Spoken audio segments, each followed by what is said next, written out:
Learn I fall in love. Look what it made me become. I let you get too close, just to wake up alone. And I know you think you could run, scared to believe I'm the one. I just can't let you go. I let the world.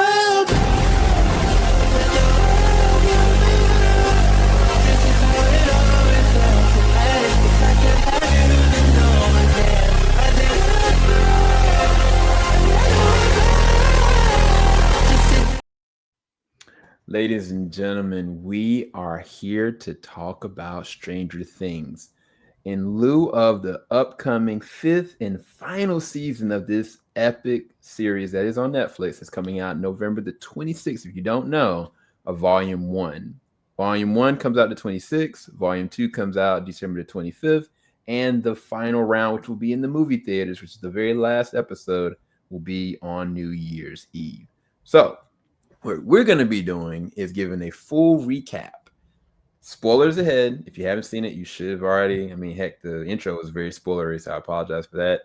But Stranger Things Season 1, we're going to go a full recap, and I am not doing it alone. I have brought in a guest who has just watched it for the very first time, and I want her full, unadulterated thoughts and perspective on this, and I have here the Siren of Thorns. What's going on? Well, hello. Nice to see everyone again.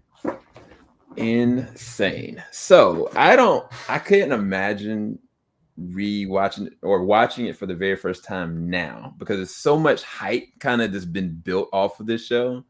You probably heard it, you probably seen these kids all over the place, you probably seen clips, but I can't imagine like starting it from today, watching it and then going. So give me a little bit of your thoughts before going in and then after finishing season 1. Okay, so you guys might hate me, and I'm really sorry for that, mostly because I'm not going to change my opinion.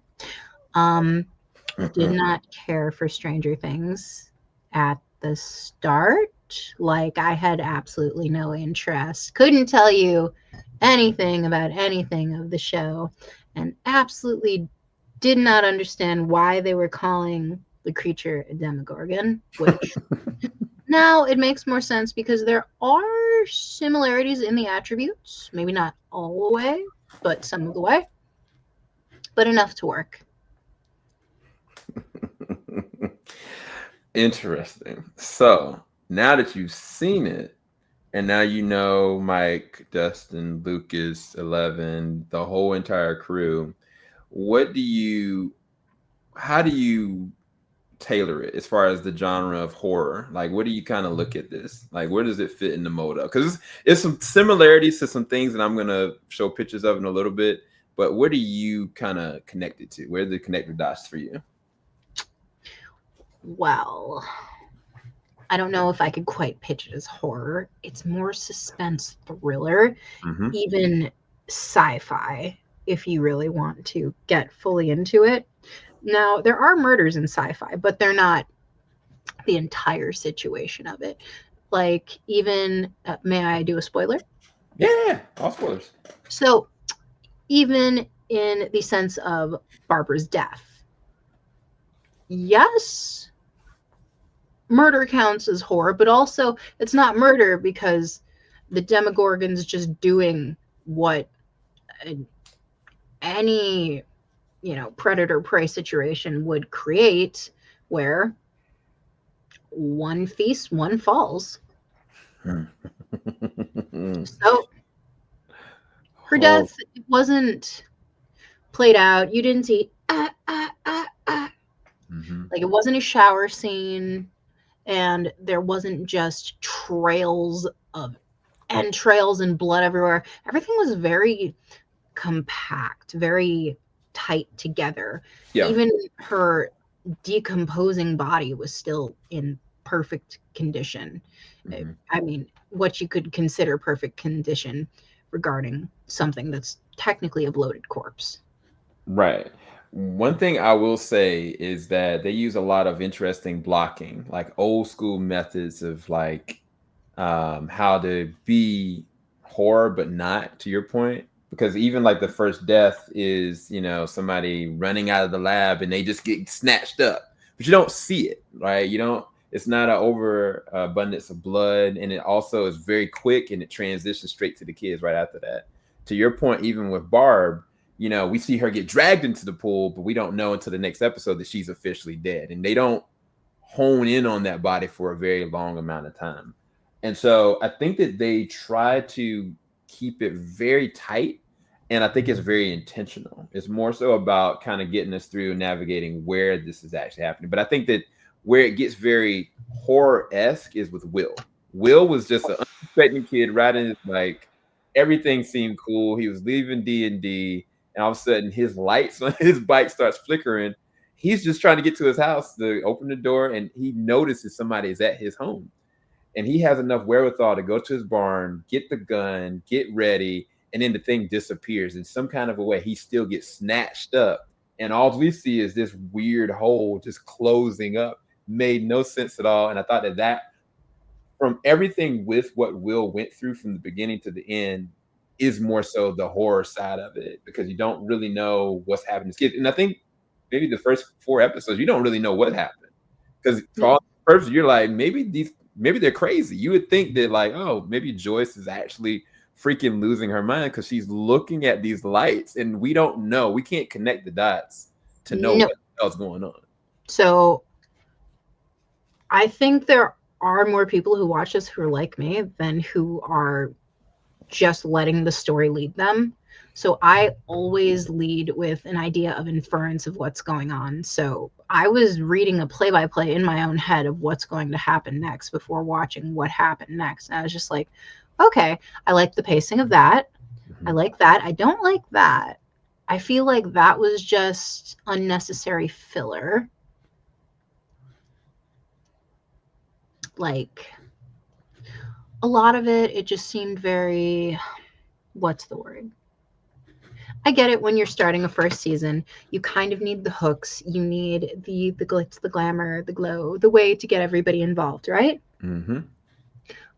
But horror is a very, not niche, it's very finite in how you kind of pace something like this. So it's different when it comes to a movie versus a show. Right. Like, you need to slow your pacing down. And yes, the first season was slow, but then it had a magic jump, and it didn't make sense in that regard. Now, the ending started to make more sense, but that's when the pacing took the wrong turn and it started to go too fast. I would say it could have even done with like 2 or 3 more episodes, but I'm also seeing that they like to keep between the 8 and the 9. Yeah. Yeah, they try to keep it right at around a sweet spot of 8 and 9. And to be quite fair, I think the first season they didn't know. I don't think they really knew it was going to take off the way that it actually did. They set the characters up for a very interesting trajectory. You can tell that the Duffer Brothers have an idea of where they want these characters to go. But even if you use like Nancy, you know, when you see Nancy for the first time, you're kind of like, man, what is she doing? She let her friend die, and she's hooking up with Steve, and it's like she feels very annoying. But then you start to see a metamorphosis in her that by the time we get to the end, she is threatening Steve with a gun to try to save his life. And I think that it takes time with every single character. And I think the big draw to it for a lot of people was the fact that it's all them leading up to the same exact place. And that's really kind of like the old school classic sci-fi. And that's the reason why I want to bring these interesting ones up. The Goonies, always is my thought. Ghostbusters, just the collaborative effort of it. And then I would say E.T. all day. I mean, down to the freaking when 11 like pushed the car in the air and they're, you know, basically going underneath. It's just it's a homage to these 3 films. And I think the even way the storytelling, I think it's intentional. They absolutely, I think it's intentional with that. But I think that the whole point of it for a lot of people was these kids are such kids of the 80s. And I think that was a big draw. But then they also kind of like taking their time to figure out what is the mystery of Will Byers. I think that's the last episode, matter of fact. Like what happened? Like what really happened to Will?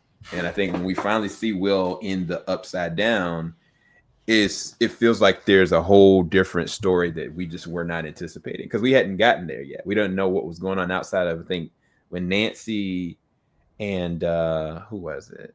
I forgot what it was.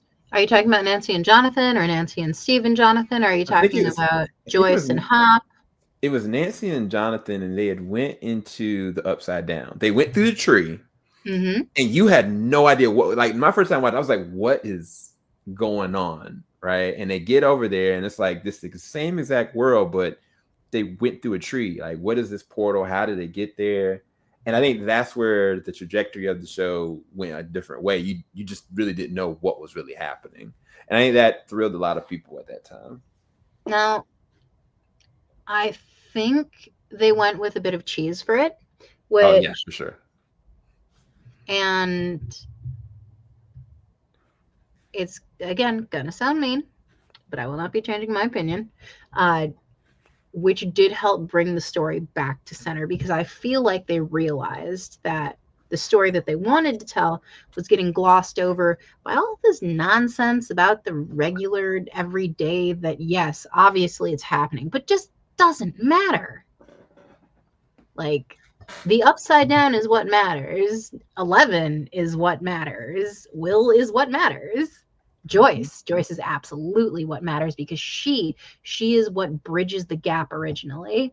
And it was so just kind of cathartic to see that she is still such a bandstand of this whole thing. Like, she went in guns a-blazing, scared as shit, but absolutely like, I'm not losing my kid. What is wrong with you? Right. So now I like Hop too. Okay. I like him for a different reason though.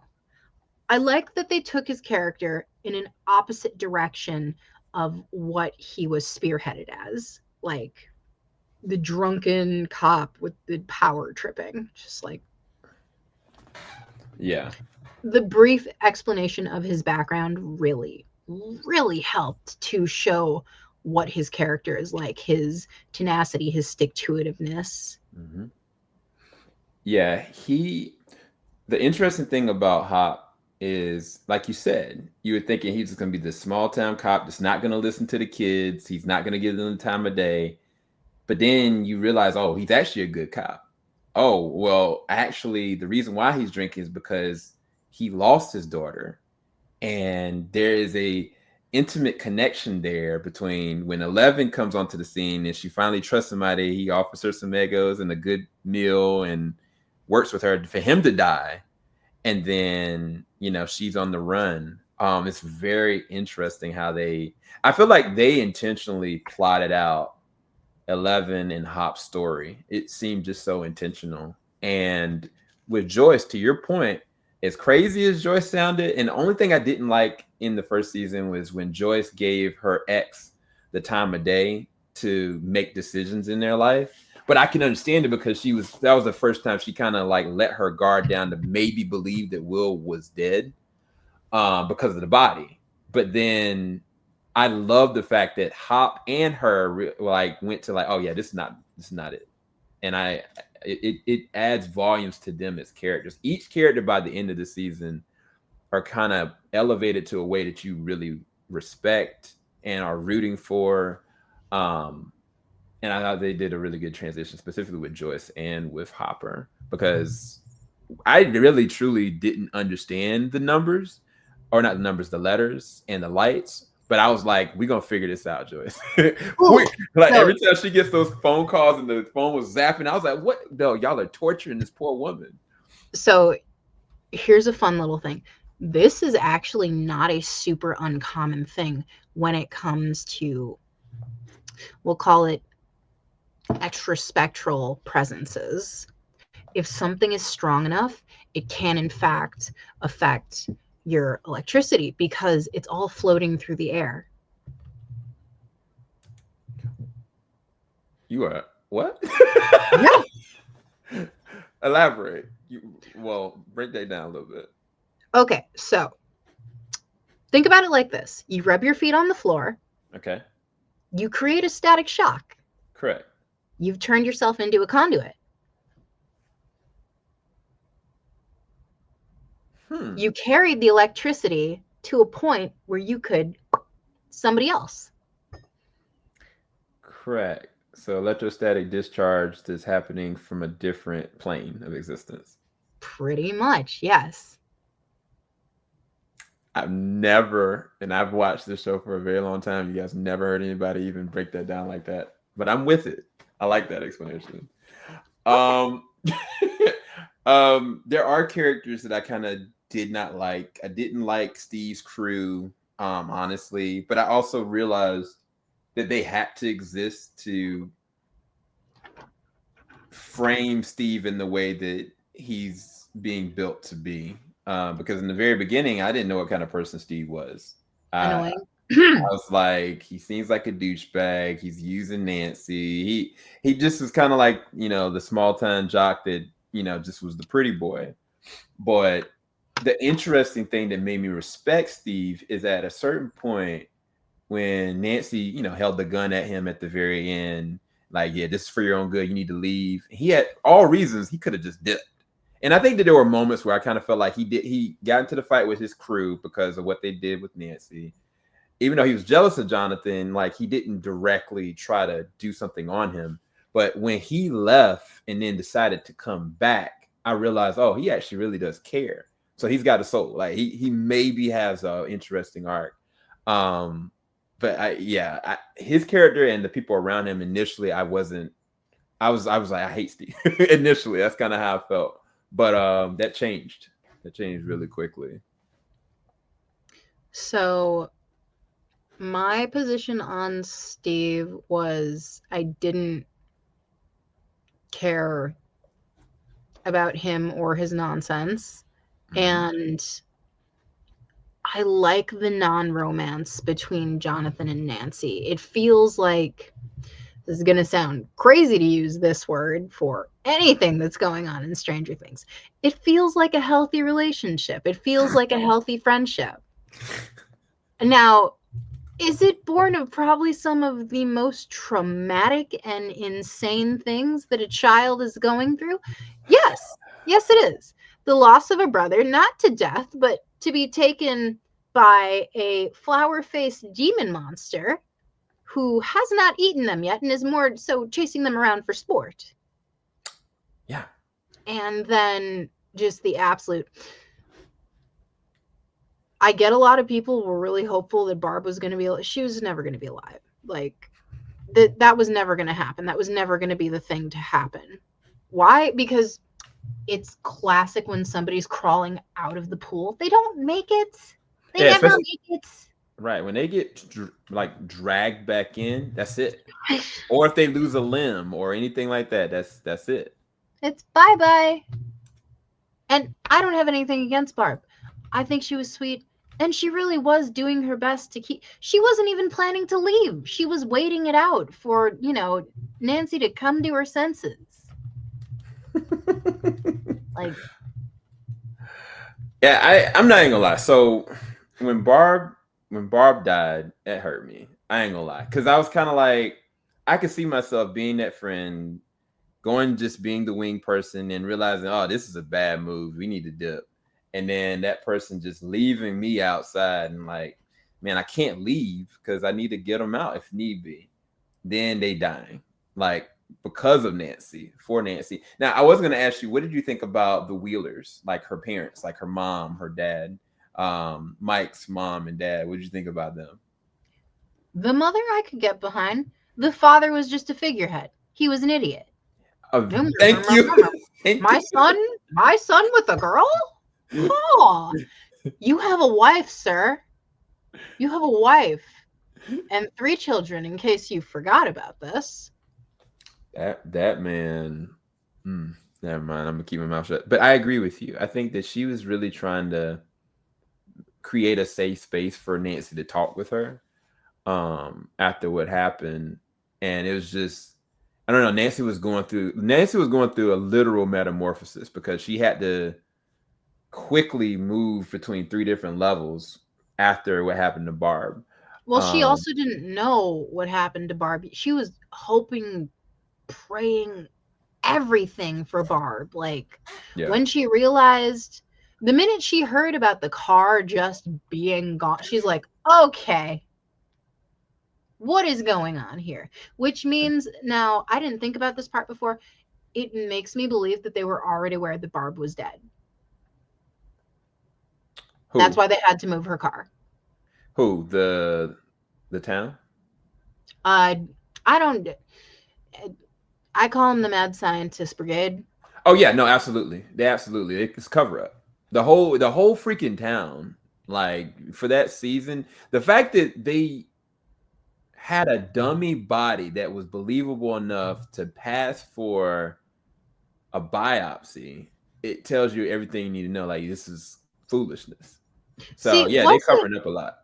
But was it though? Was it good enough to pass for a biopsy? Because the minute she saw, like, anybody who actually knew him saw him. They were like, no. His friends saw him from a distance, and no one was allowed to go near the body. She wasn't even allowed to go near the body. Well, it makes sense though, because if you're selling it, right, you're like, his body is bloated, it's decomposed, it's not in a good state. But then when she saw it, it wasn't. And she knew that wasn't what it is. But it was hard. It was a hard sell because they were like, yeah, no, we want to keep everybody away from it. But it's kind of like, why would they cover up a child's body? That didn't make sense naturally. So yeah, that's one of the things I actually loved about the mystery side of it, because that episode where everybody thought Will was dead was heartbreaking. The kids legitimately were hurt, and they blamed, I think Mike even blamed 11 because he was like, you took too much time. Like, he blamed her, but he's really just grieving. All the kids were. He's also kind of blame based. His character is very skittish in the beginning. Yeah. He's even still kind of skittish. Now he's taking more of an open-faced role of, I gotta get my shit together. Like, and he's actually sort of doing it. Now, again, I'm only into season 2, so I don't see the full metamorphosis of it just yet, but he's getting better. And I like where 11 is going. In the beginning, I even liked her. Like, I liked her slightly childlike understanding of words. Yeah. Like, which was obviously trumped by her correlation of things. She was very, very good at that. And I like that she just naturally sort of had a chip on her shoulder. Like, even though her entire life was spent as a lab rat, she kind of knew who she was. Right. Like, she wouldn't hurt a cat, wouldn't kill someone out of just to kill them. Mm-hmm. Now, did she rack bodies? Yes, she did. But obviously, you would too if some lunatic and his, merry brigade of morons was trying to throw you into a box. Right. And then shut the door behind you. Dude. Again, for probably the millionth time. They've put her through isolation chambers. They've put her into that teeny tiny bedroom where it's so sterile. Even the one singular drawing on the wall and the one toy, I'm pretty sure that was on purpose. Like, you are allowed fun. You are allowed to grow just a little bit, though. Right. Like, this is where you will stay. Like, I I am the person who you will be paying attention to. I give you the things. You will get nothing else. Right. Just enough to give you that you could take it away at any given point and control you. Mm-hmm. The Like one toy, the one drawing that had him standing behind her while she levitates the toy. Right. That was her first acting role. So Millie Bobby Brown is her name, and she is phenomenal in this. I think the first season I think they almost gave her an Emmy nomination. I can't really remember, but she was absolutely a standout, and she did some very heavy lifting. But I think that what makes it all work is that all the characters, cohesively come together, like for good, bad, like they all come to a very interesting impasse. And I think they all truly do love each other, and they're trying to figure this out, and it all centers around Will. Now, I was going to ask you, what did you think of Noah Schnapp as Will? Like, because he goes through hell. He goes through a hell of a lot in the Upside Down, and I mean, just in general. Like, because when you get an understanding of Jonathan and his dad and what they've had to go through, and just how different Will is as an individual. Let's see. Will, he's shy, kind of closed off. His friends are his family, his backbone, his everything. So to be away from them and his mother, who does truly adore him, and his brother, like, but the thing is that it's the tenacity again. He listened, like he listens to the people who love him. She said run, he ran. He communicated through music, and she put up those lights. He paid attention, which that part I didn't quite understand, because there is no wall there. Like there's no magic visible wall there. The availability of that didn't happen till much later. So he never would have been aware of those lights. It doesn't seem like the in-between just magically gets the same thing as everything else. Like, he was in an arcade full of people with bright lights and busy gamers, and all of a sudden the arcade is still the arcade, but there's nothing and no one there. Like, I want to say more, but I'm not. But that is very observant of you. What I will say is that where he is, light will be. Where he definitely uses music and different things, there's a correlation to that, but it's not clearly defined. There's a lot of gaps about how and the why, even down to these monsters and the demigorgons, and how did he end up over there? Like, oh, with that, did I hear you say demigorgons? Ah, ha ha. Why, thank you. You have solidified one of my curiosities. I have not spoiled a thing. I have not spoiled anything. But there's so many unknowns, and you don't know how long this has been going on. Was this a one-off? Has this happened before? You just know that by the end of it, you thinking, oh, okay, everybody's good, the town is good. No, it ain't. Because by the end of it, we see that there's a presence there. And yeah, it's pretty tough. I think from some of the visual aesthetics, I mean, like a lot of the action shots, they handle really well with Eleven's powers. Like the cliff part where Mike gets like legit like pushed over the edge. The point where the Demigorgon corners them and 11 literally disintegrates it. When 11, everything that 11 had to go through from her upbringing was harsh. but they handled that from a practical standpoint really well. It was really seamless. The show, I think, is just really refined. They knew exactly what they wanted to do, and they know the trajectory they wanted to go in. It's just a question of, can you go along for the ride? But I think, and correct me if I'm wrong, it's very bingeable. You can go through it and just keep it moving, regardless of how slow it is. You're engaged enough to keep going. I'm only able to handle 2 episodes per day of episode 1 to 8 of season 1. It was not. I could not binge it. I tried. Really? Yeah. What? Yeah.